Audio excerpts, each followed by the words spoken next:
To this day, Sonic Lost World remains as one of the most divisive games in the Sonic series. On the one hand, the game experiments and introduces new mechanics that you wouldn't normally see in a Sonic game, while on the other hand, it presents boring set pieces and a lackluster cartoon-esque narrative. But where do I personally stand on this game? I mean, I think it's neat. There are multiple aspects that contribute to the division this game has caused in the Sonic series, and we will be discussing those aspects in today's video. So enough chit-chatting and more, speed stratting? I don't fucking know.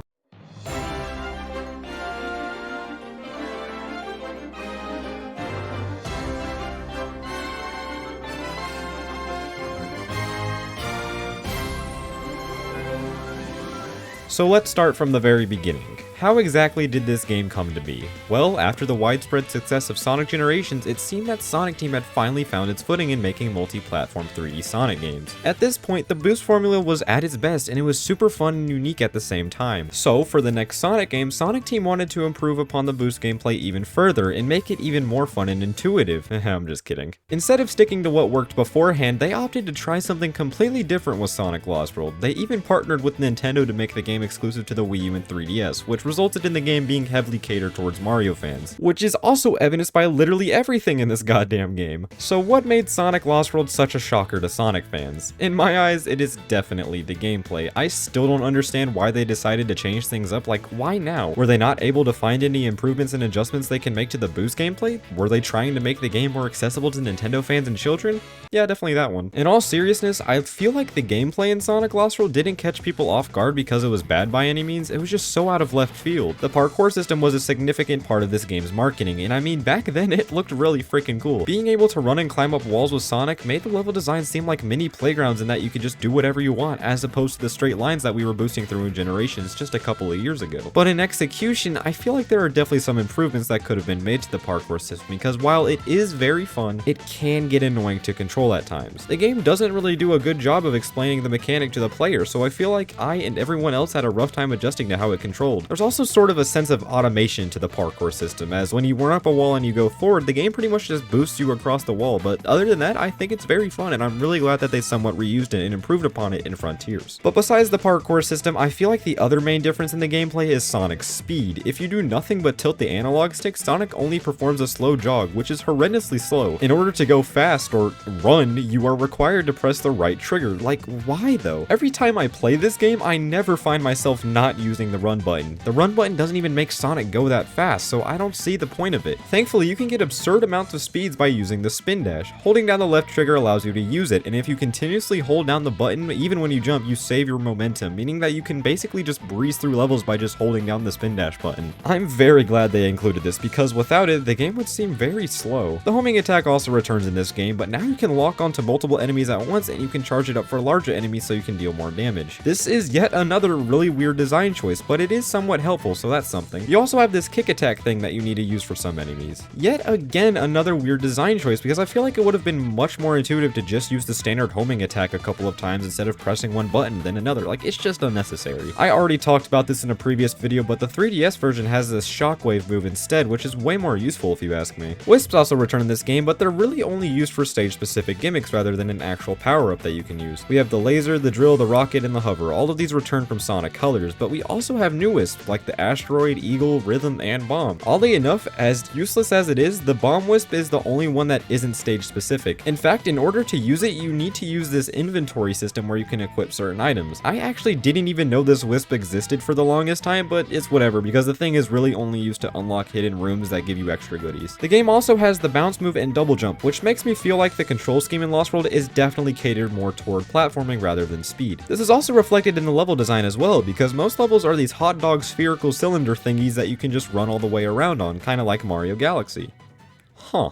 I honestly really like the level design of this game. There are multiple branching paths, extra goodies, and secrets to be found in these levels, although there are some BS moments within the level designs. There are multiple moments in this game where I just want to stop playing, unfortunately. The game is mostly consistently fun throughout, but then it makes you play through stuff like pushing fruit, playing a shitty pinball game, or becoming a snowball that controls terribly. Sonic Lost World experiments with a lot of things, there's no doubt about that, but I feel as if most of this stuff is just added for the sake of variety. Now, variety is a good thing, don't get me wrong, and there there are good one-off moments in the levels. Desert Ruins Zone 2, for example, is entirely an autorunner, and this level is super fun. Tropical Coast Zone 3 and Lava Mountain Zone 2 are entirely on rails, and the latter is significantly more challenging than the rest of the game. But then the game decides to throw utter garbage in your face that's just boring and tedious to play. Speaking of boring and tedious, let's talk about the boss fights. So each zone has 2 fights with one of the members of the Deadly Six, which we'll talk about them later, trust me. But as for the fights themselves, yeah, they're not that enjoyable. They're very, very simple for one, which just adds to the main issue I have with this game. Some of them can also get very repetitive at times, as all you need to do is hit them, wait for them to do their little special attack, and hit them again. Just rinse and repeat until you beat them. Some of the fights are pretty decent, like the Zavok fights are actually pretty challenging, but as for everyone else, it's just rinse and repeat. And it doesn't help that some of the fights use the same stupid gimmicks that already make the level designs worse. And to top it all off, the final boss is literally just a reskin of the final boss of Colors. Like, guys, what is going on here? They did the same thing in Forces 4 years later. Why do they like this boss fight so much? One of the most lacking aspects of Sonic Lost World, if you ask me, are definitely the level environments. They're about as bare bones and generic as you can get in any video game, really. We have grass, desert, beach, snow, jungle, sky, and lava world. I mean, Jesus Christ, were they really trying to appeal to Mario fans that much in this game? Part of what makes Sonic so unique is the locales that you visit in his games, and while yeah, they do mix it up a bit, like adding temples in Silent Forest or making Frozen Factory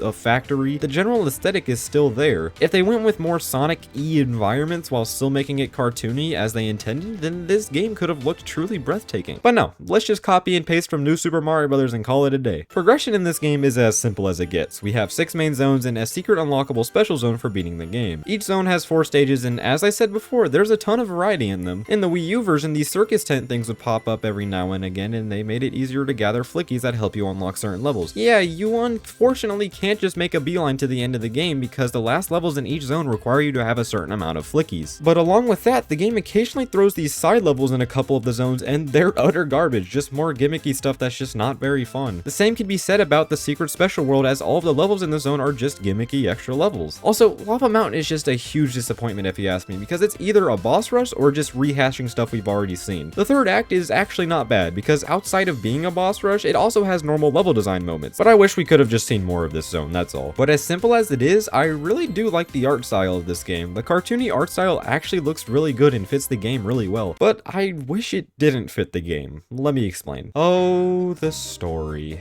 Every decision in this game's story was the wrong one. This still remains as one of the worst narratives in a Sonic game, ever. And it's not just the story itself, the characters are also so basic and lifeless in this game. The Deadly Six, for example, had the potential to be something unique, but they are so baseless that all of them are stuck with one personality trait. We have crazy, emo, old, sinister, fat, and girl. The Deadly Six are just so freaking annoying, man, and they just make the story that much worse. Sonic and Tails are also terrible in this game. The whole thing just boils down to Sonic being stubborn and not trusting Tails, who is just the quote-unquote smart guy in this game. While yes, Sonic's character should definitely have some attitude and snark, it shouldn't be the basis for his entire personality. The same goes for Tails. I hate that they just depict him as the smart but weak guy that follows Sonic around. Knuckles and Amy are also in this game, but oh wait, they're just side characters that show up for literally 2 minutes in the entire game.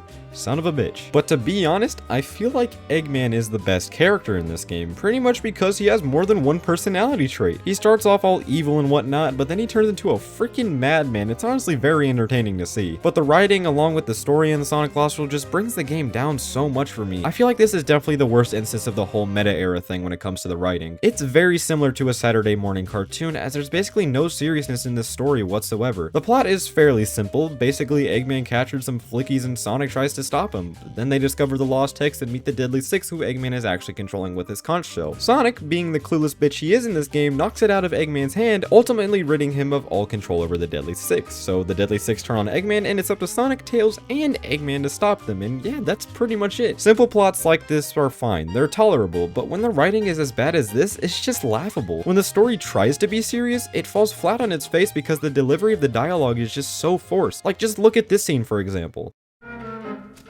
Turn Tails into a robot! That's horrible! Oh, I don't know. Being a robot's not so bad. From where I'm sitting, it is a nightmare. Who thought that putting this bucket brain's head on me was a good idea?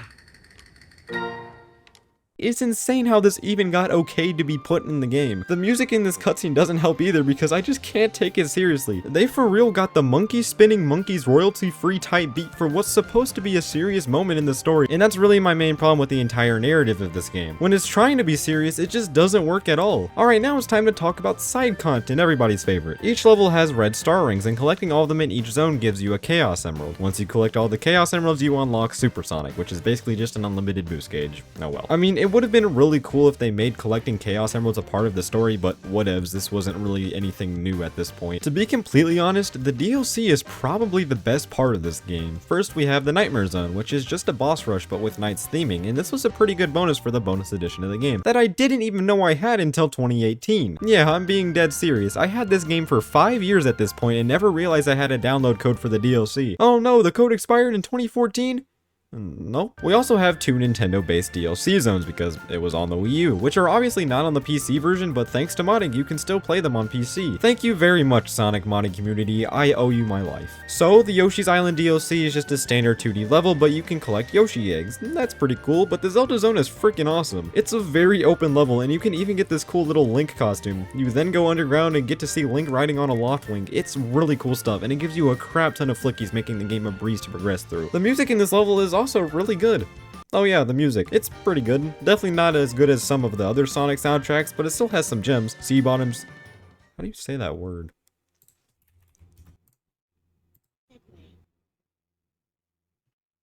Segue? Sea Bottom, Segue, Frozen Factory, Silent Forest, all great stuff. While there's no vocal themes this time around, I still think that Sonic Lost World has a soundtrack with a lot of variety. This is mainly due to the tracks just fitting with the respective zones so well. But if you're having a bad day, then shuffle through the Sonic Lost World soundtrack. I'm sure it'll get you in a good mood after playing this terrible game.